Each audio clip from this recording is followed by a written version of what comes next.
Ladies and gentlemen, you see on this channel I create many videos. And some of them are reviewing of games, like Magnus Carlsen. I've done my games, I've done chess slow run, tournament prep, and all of these different types of videos. Well, today I'm going to be reviewing a tournament in which Magnus Carlsen played. And this was, I believe, his first classical chess tournament in after like a decade. And everyone was really happy to see him. And the name of this chess tournament is the Sigeman tournament, which was held in Sweden, and it is already concluded. And we're going to be getting into all of the games of Magnus Carlsen in this tournament. And just to let you know, since October 2023, he has won all of the tournaments he has entered. And this one was a roller coaster ride for him, a disaster. So without further ado, let us get started on the first game of Magnus Carlsen versus the India's rising star Arjun Erigaisi. This game was a disaster. Alright, let's get started. Magnus opens up with e4. Arjun with e5. We have knight f3. And we have a Petrov's defense. Magnus goes for the main line, which is taking on e5 and pawn d6 by Arjun. And in these natural type of positions, instead of going to f3 to protect this pawn after it goes to d4, people are just playing neither of this, not this move. They're playing either d3 or c4, which I cannot explain to you why. And this time Magnus chooses d3, which I know you would think it's an utterly idiotic move. Like, why are you blocking your bishop in from this beautiful diagonal? Why are you blocking your pawn from going to d4 and advancing to let your other bishop out? What is happening? What? That's all good. But his idea was, after takes, you go queen e2, in comes queen e7, protecting the knight and protecting the pawn technically on d6, even if it was protecting before. Now we go f4, knight f4. We have f6 and we have knight c3. Now the reason why Magnus went knight f4, is because after this moves out, we have two pieces defending the queen on e2, which is the technical reason why he went knight f4. First, he was here, he took the pawn, then he went here, which is utterly idiotic, and then he makes a logical move of protecting the queen with both the knight on c3 and the knight on f4. Now we have c6.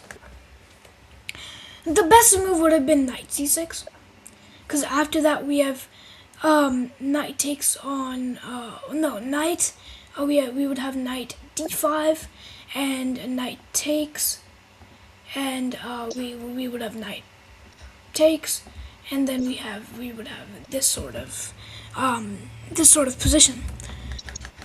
And technically, this knight on f4 was technically to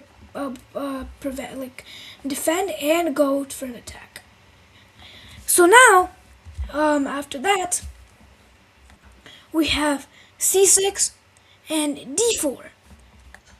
Now, after c6 and d4, now we have the move queen takes on e2, we have bishop takes on e2, and we have bishop f5. Now, black is slightly better in this position because there are many variations like knight d3 and knight a6 and all that. We have knight d3, knight a6, knight d1, knight c7, and knight e3. Like all of those knight moves, we have all of that. But Arjun goes for a more positional approach with bishop f5. After bishop f5, we have bishop d5. We have takes with the knight. We have knight a6, which was a good move. It's not the best move, but it's a good move. Now we have f3 by Magnus. We have king d7, which you would think it's completely idiotic. Like, what? Why is he bringing his king in the middle of the board? Why? The reason is we have h4,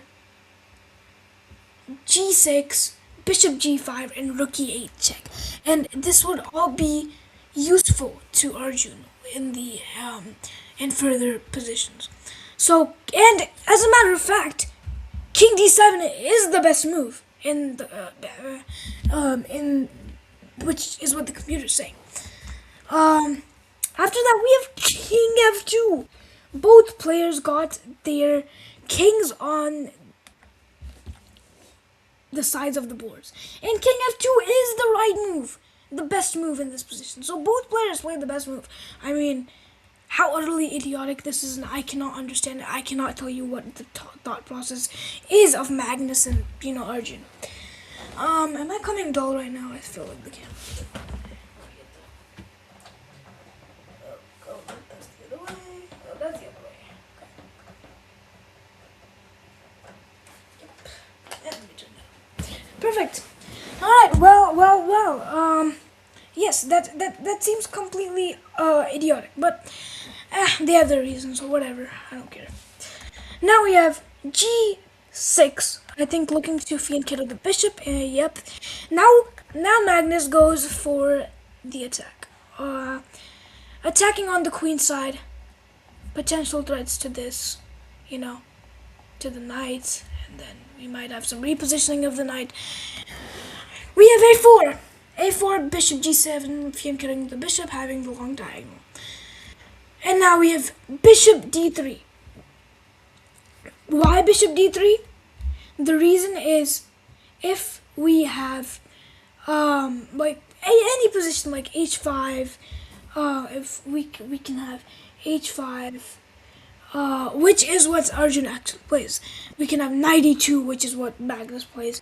We could have now h5, h6 is another move, which it gives a bit of breathing, like it just gives a bit of air to Magnus in this position. And now the best move in this position is to take. After this, we can have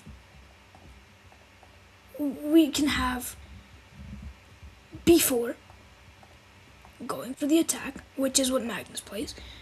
Knight c7, b5, and we can have rook. Wait, no, my calculator doesn't. Yeah. We can have h4, and this would be slightly winning for Magnus in the position. Well, I don't know. All of this happens before knight c7, and all of this happens. But we get rook h8. Then we have c4. Just completely amazing. How Magnus has this endgame tactics and all of this. And I've said this in another video as well. I've been reviewing his games, and he just has this beautiful way just to understand the position. It's just amazing. Like, look at this pawn structure.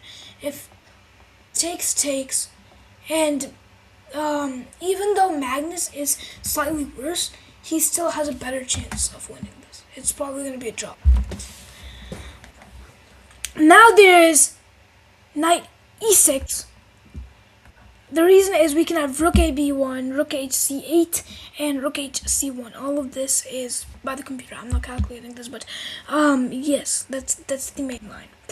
Now we have rook b1 and pawn c5. And the best move would be to take. this would be the best move, or actually taking with the knight is better. And then we would just have this completely nice position. But Magnus closes up the position. He's like, okay, I'm gonna close up the position. You can't go anywhere. I have 2 pawns looking at your 2 pawns on the queen side, and I might have a breakthrough here with my rook. Alright, fair. Now we have knight g7. We have pawn a5. He's like, I'm going for the breakthrough. I don't care if you are. I'm going to go for the breakthrough. We have rook e8. And we just have, just Magnus. Typical Magnus. Just typical Magnus. Pushing everything. I'm going for it. I'm just going for it on the queen side. I'm going to push everything. You are going to lose. Just typical stuff. And now we completely log the position up. With Arjun completely locks it up. Now we have knight c3 with knight f5 and rook be1. We have knight f5. Rook. Now this. Okay, I get it. You want to protect this pawn, don't you? Like if you have a queen, or like, I mean, if you have the king, or like, you know, I get it. But rook be1 was the move here, because now after knight d4, then we would have the exchange of the rooks here, and we would have rook e1 looking for some potential threats on this open file.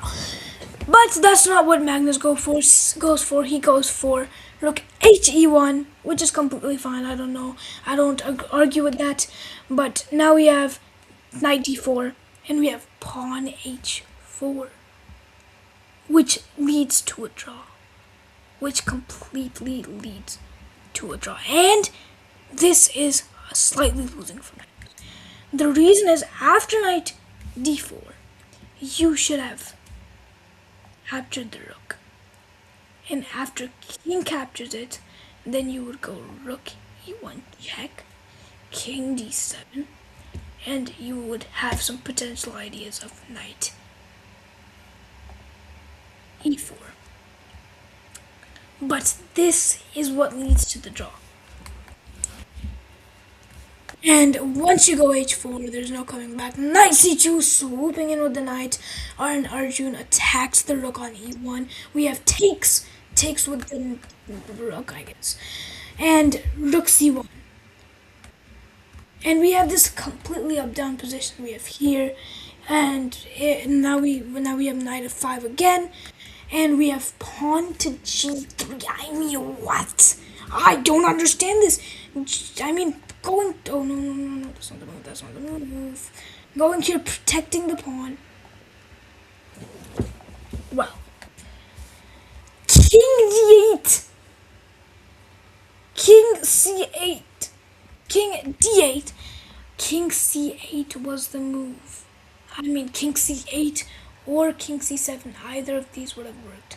I mean, king d8 is fine.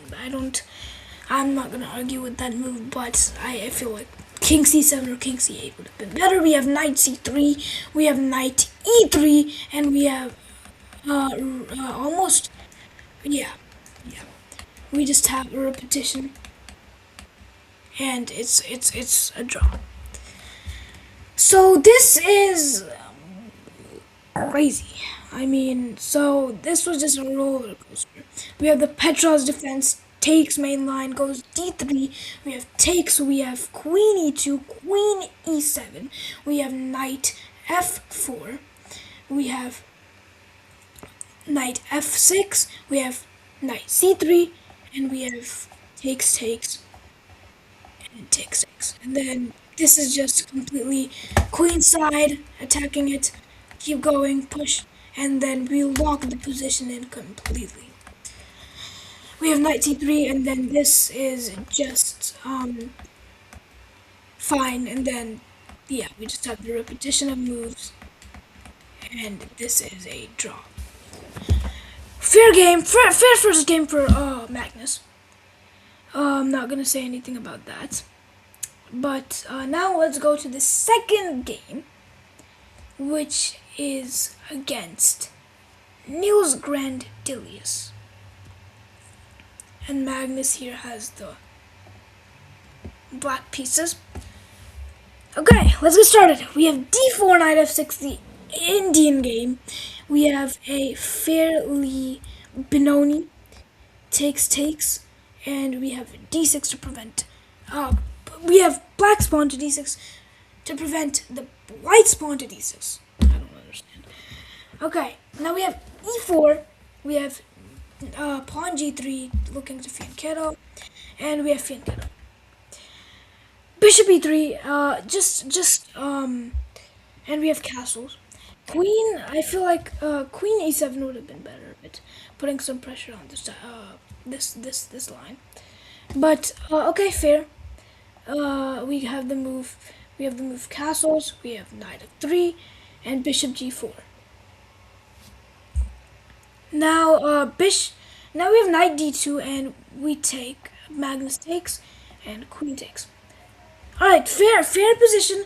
Just I feel like Nils is a bit winning. Yeah, Nils is winning a bit because of the solid position. We have knight d6 and castles. Now Magnus just using his piece theory, piece beauty to lock up the position here. We have f5 takes, and you would think that taking with the rook is better, but that just no, that's really not good. In swoops the knight after that, and things are bad. Even if you have queen a5, we have like g4, and all of this drama. So we go for the pawn. We have bishop f2. We have knight c7, knight f3, just repositioning the knight, and knight f6. I mean, since the past, like, 3 moves, Magnus is just like, I'm gonna reposition my knight, and yeah, let's get the party started. Alright, after knight f6, we have queen d3. We have b5, pawn to b5, just going for the queenside attack, which is what Magnus does. Knight takes b5. Knight takes b5 and queen takes. Rook b8 attacking the queen, and this is a mistake. Why? In comes the knight at knight e4. Alright. What the heck? Rook a b1. That is the wrong move. Rook a e1 was the move here. I mean, it's just one mistake and Magnus just gets it, like a knight e4, rook a b1, queen a5 bringing the queen to the party, knight g5, queen d2. We want wanting to trade queens, but Nils doesn't accept it. Goes queen h3, and we have another great move. Takes the knight. I mean, mistake. Knight e4, and he just gives away the knight. I mean, he's like, oh my god, this is bad for me. And he takes, you take, and we have rook b2 takes, and takes. And now, he makes another mistake. Queen h5. Gives up a pawn. He's like, oh, I take the pawn, I don't care. And we have g6, h6, locking it in. Queen f3, a5, just pushing. Magnus is just pushing. h4, a4, queen f4, a3, just bringing everything, every resource in. Queen takes on d6, queen b2, making a pathway. Bishop takes f5, c5, a2, queen e6 check. He's like, take the rook, I don't care. I'm going to promote. King h2, queen e5 check. And now, this is completely losing for white, because now once you trade this, there's no, wherever you go, there, that's where he went. There's no stopping this pawn. But now, we have rook d8, and Magnus wins. I mean, this guy, what? I mean, rook d8, pressurizing this pawn. And this pawn's gonna promote after takes. We have a move like bishop f2 or something, and then we'll just have this, and he'll promote and lose a rook, or yeah. It's just losing for nails in this position, and Magnus wins his first game after a draw with Arjun. Complete insanity. I mean, then Indian a game, and then we just have this perfect game, repositioning the knight 3 times. And mistake, and brings in the knight. All of his resources just to pull and takes the knight, and takes the pawn after takes take. That's a mistake as well. Even after this, I will have my other pawn at this side. Takes here, here, and it's just losing. After there, the pawn's just gonna promote. I mean, what can you even do about it? Check back there, and this. This is a bad move. I feel like Queen A6 would have been better. It wouldn't have given anything, but yeah, this is just losing. Because now you have to take the queen. There is no exception. You're just gonna lose it if you don't take. And yeah, you'll just promote the pawn. And yeah, Magnus Carlsen wins the second game of the Sigeman tournament. Let's go to the third game. Without further ado, we're not going to wait. The third game is... Oh wait, is this even the third game? I don't even know. Let's check. Yep, this is the third game. Oh, let me just check. Give me a second. Oh yeah, this is the third game. This game was a disaster. Rising star Jordan van Voorhest versus Magnus Carlsen. Magnus Carlsen again with the black pieces. And this game is crazy. Just crazy. We have a king's pawn opening, and we have a Sicilian defense. We have the open variation with takes, and knight f6 and knight c3. We have a6, the knight of Sicilian, and we have f4 completely going in. Now we have pawn to e5 and knight b3, and bishop e6, pawn takes, and we just have the trading of queens early in the game. Yeah, early in the game. Bishop e3, bishop e6, just going back, knight c5, breaking the knight in and attacking the knight, which is technically a bad move. Now we also have bishop d3, protecting after takes, and all of these nice moves. Well, we have bishop d3, and bishop goes back to its home square. I don't know how to explain this. We have knight b3 and takes, and bishop d7. Just the moving of the bishop since the past moves, taking the queen, then going back, then going to d7. And now we have more moving of the bishop, and now we take on e4, and now we take on e4, and now we take on b7, bringing the rook in. We have knight d7, we have castles, c4, knight f3, knight f6 protecting the knight. And this man, Jordan van Voorhest, sacrifices the knight.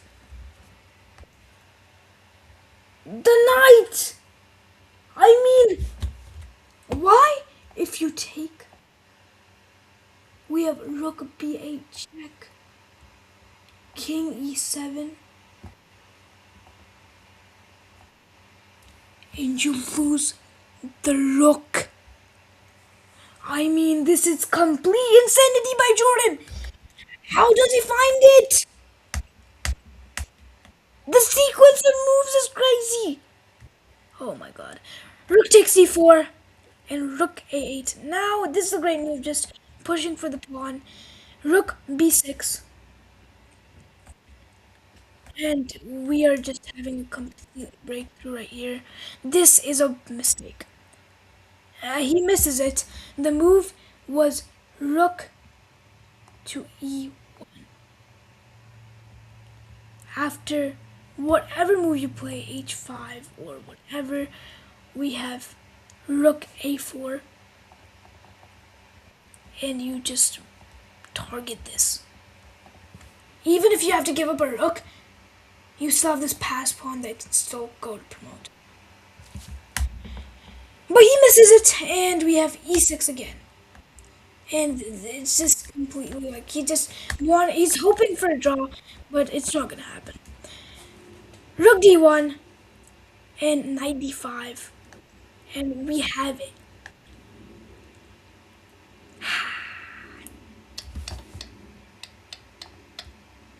If you take, it's completely losing. In comes rook d5, king's c7, and there's no stopping this pawn from promoting. Even if the king is right there, you can't go because of this rook over here. Just completely brutal for Magnus. And that's another mistake. Now we have rook a8. We take the pawn, and that's a mistake. You should have gotten bishop h4, but who cares? Takes the pawn, goes back, and h6 is again a mistake. Rook a7 check, and that's not the best move. But rook b5, that's a mistake. But the best move was bishop b2, knight f4, bishop a1, knight f6, and all those moves. We have knight f6 and rook d3. This is a mistake. It was going to be a draw here. It's because of this move, but he makes yet another mistake. We have bishop b2 now. We have knight f4. We have rook g4, and this man is just converting. I mean, it's just completely losing after this trade. It's completely losing. Even if you go here, you take, and it's just everything's just swarming in. Takes, takes, takes, and you just don't have enough resources. You have, even though you have 2 pawns and a knight, he has a rook and a pawn. A rook and a pawn is way better than a knight and 2 pawns. We have a5, and we have e5. And now, this was the moment of truth. Will he find it? This is the move. Completely detaching the knight from the king. Rook c4, attacking the pawn. This is a mistake, apparently. You are just completely losing for black, but then this is another mistake. He misses it. King g6. King g6. Rook d8. And it's just going to be a draw. But he misses it. And he has another chance to infiltrate the king. The black king. And this is just it's just winning for me. After this trade, this is a mistake, and this, you would be like, what the heck? Why is this the best move? After knight b1, rook d3, completely trapping the knight. There is literally nowhere to go. You can't go here. You can't go here. You can't go here. You can't go anywhere. It's completely trapped. If you go here, you just completely lose. And if you try to promote, you have here, and you just the pawn and mate. Like it's just gonna be a mate after this.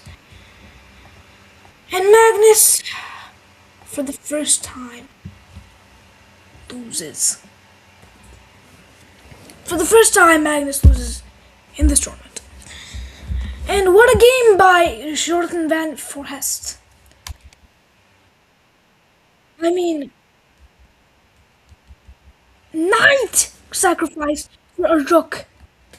Even though it's a draw, it's like um both of them made mistakes. I mean, it's not like just Magnus made mistakes. Both of them made mistakes.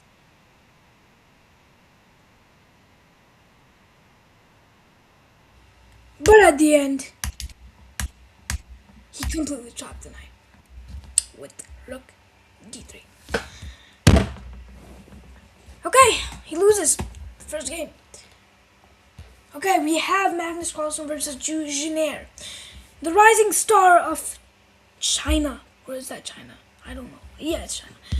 Now, we have already opening. And this is a completely Sicilian way of starting it. Okay, this wasn't that much of a good, like I didn't it wasn't that much of a roller coaster game. It's like this is a mess. Like they just made mistakes on and on. It wasn't like, and then Eugene gets some good moves here. We have Magnus with some good moves, and then this just ends in winning for white, winning for Magnus. Let's go on to the next game, which is Magnus versus Yagskan Erdemush.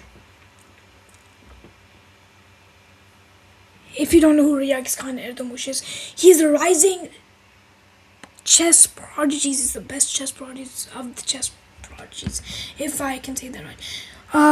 And I'm gonna take a break. Just stay here, and I'll be right back.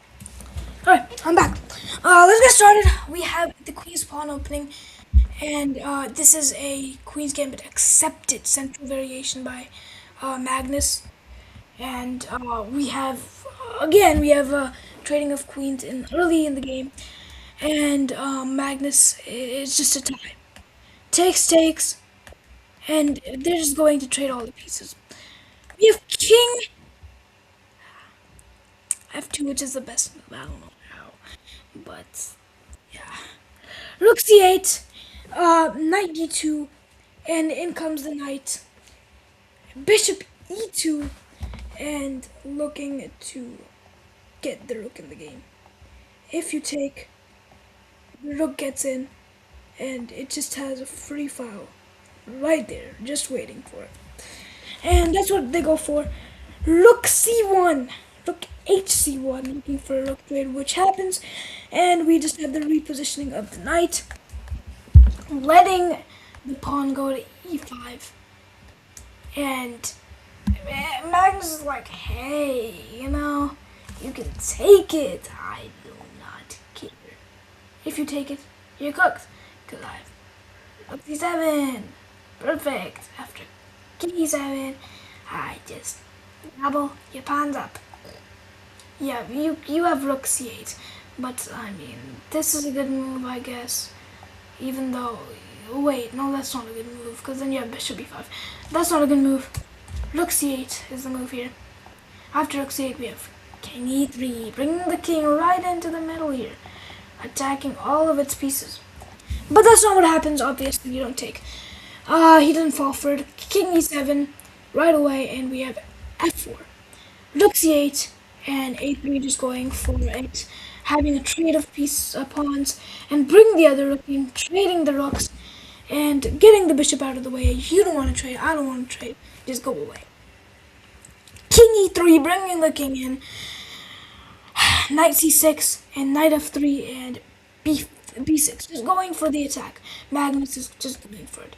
We have knight c d2 because there can be some potential threats with the king in the middle as well. We have takes and knight e5, powerful. We have bishop f5, just like, hey buddy, you want to trade? We can just trade it. We can just trade it. But we don't accept it. We go bishop b7, and we go back. Bishop c2. We have bishop g2 attacking the pawn. At h3 we have king g3, which is the best way, obviously. And we have bishop d5. Just this he just I feel like, oh yeah, he's just like, oh, I'm not gonna win this. Let's just go for a draw, right? Just go. Let's go for a draw. But then Magnus is like, nope, I'm not going for a draw. I want to win this, and I'm gonna push all my pawns up. And we have b3, just pushing, defending the pawn, and g2. Now he's like, oh, can we trade? If you trade, I'm winning. And he falls for it. After this, actually, I mean, this wasn't the right move. The right move was to take with the king, because after king takes, we have king d6, and we have bishop h7. Just going in, preparing for the domination of this pawn and this pawn. But obviously, we take with the bishop, and in comes knight f7, bishop d5, and rerouting the knight just to control these 4 squares. Just like, okay, I'm not gonna let your bishop in, and yeah, that's the end of it. But now we have a breakthrough of pawns, just shuffling around with the king and the knight and the bishop and just blocking the position in with it. And we have king d6. We have bishop b7, and just blocking the pawn. You're not gonna promote, and I'm gonna prevent you to just to have any other breakthrough. And just repositioning the knight again and again. And this is the moment.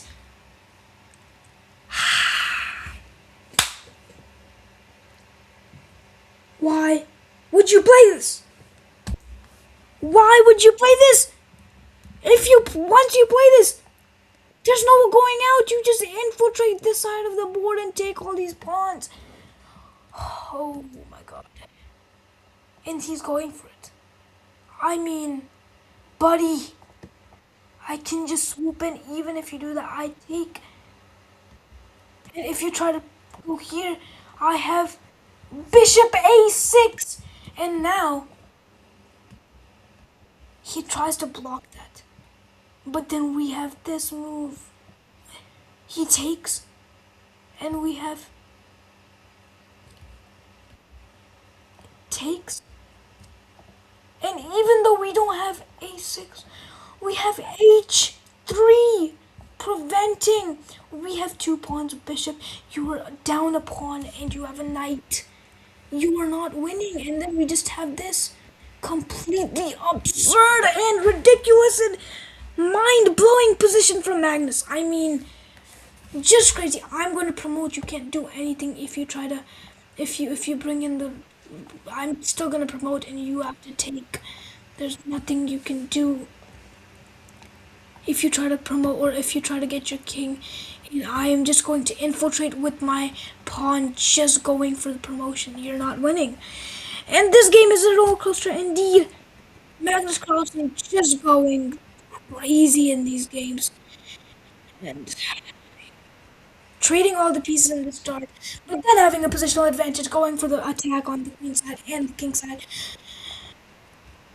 And repositioning the knight. Black repositioning the knight very much times, going for a draw. Black is going for a draw, but he doesn't accept it, goes for the pawn, and bishop d2, and then we have this mistake from Yagi. Yes, Tom. He takes the pawn.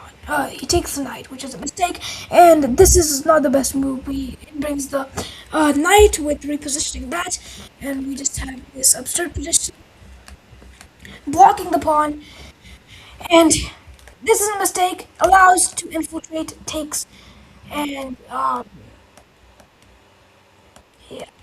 This absurd. You go here, no one cares. If you check, I go here, promote the pawn, and Magnus wins another game. Okay, okay. Now,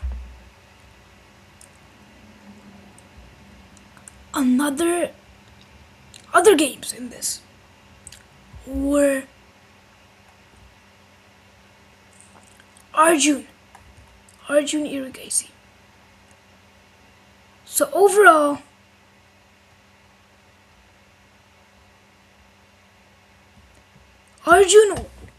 both Arjun and Magnus have 5 points in this round. So we need a tiebreaker, obviously. Who's gonna win it? And in this tiebreaker, it is crazy. Okay? It is just crazy. The first game, we have a Queen's Gambit declined exchange variation position line, and we have Bishop D3, Knight E2, and this is just a positional approach. And Magnus is back, as a matter of fact. I'll switch the board up there, and yeah, I'm just going for it. Magnus always goes for it. Takes, and attacking on the queen side. Takes, and moving it. And this is a mistake, because now in comes Bishop D7. But that is not the move chosen by Grandmaster Magnus Carlsen. He prefers to trade and go knight f6. We have queen b3, and now we have bishop d7. We have bishop c5 protecting the pawn on d5, and we just have a repositioning of knights, completely blocking the position for black.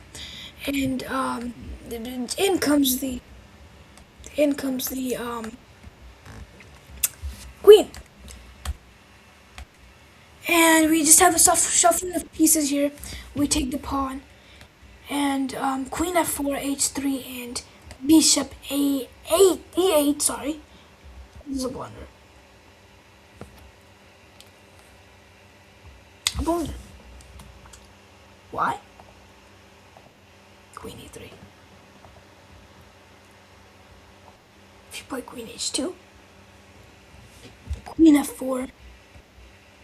And now, Magnus loses the chance. But behold, another blunder. You have another chance. Check. And takes the pawn.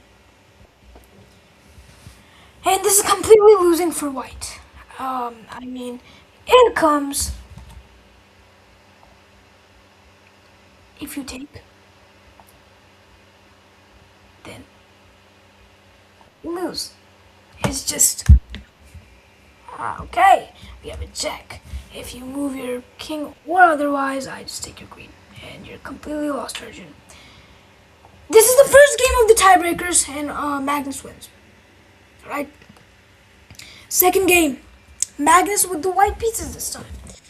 We have e4, and we have a perfect defense. Oh my god, sorry. And we just have a positional d4, e4. And this is a modern defense.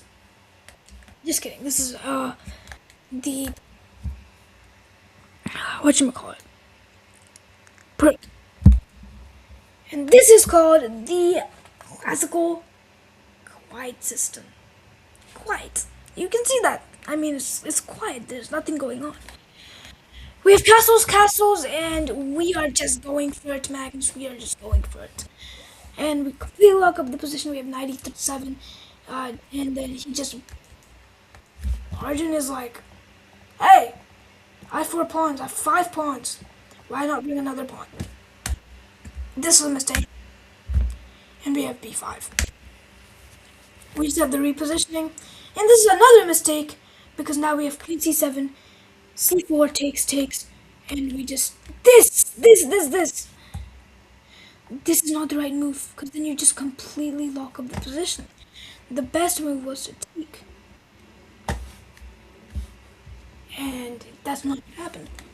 He locks it up, and knight h2, bishop takes on a6, and now you can't do anything. This is a bad move. You take, and you have knight d7, and then this is just completely losing. Makes another mistake,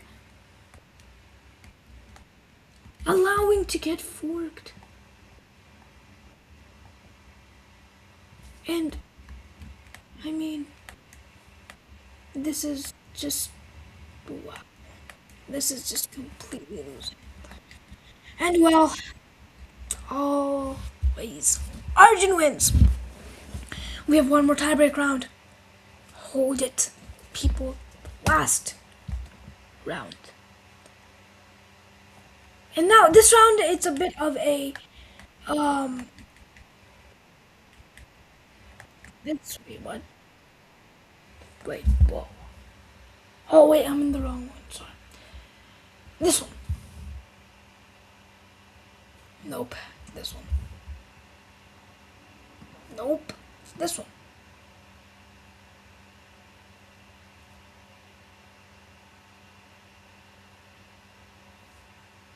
Oh, what am I doing? Not this one. This one. Oh, okay. Yeah, no, behold.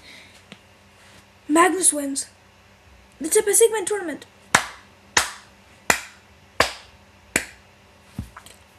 I mean, this man, since October 2023, he's been winning all of the tournaments. He's been stepping in, and he wins this again.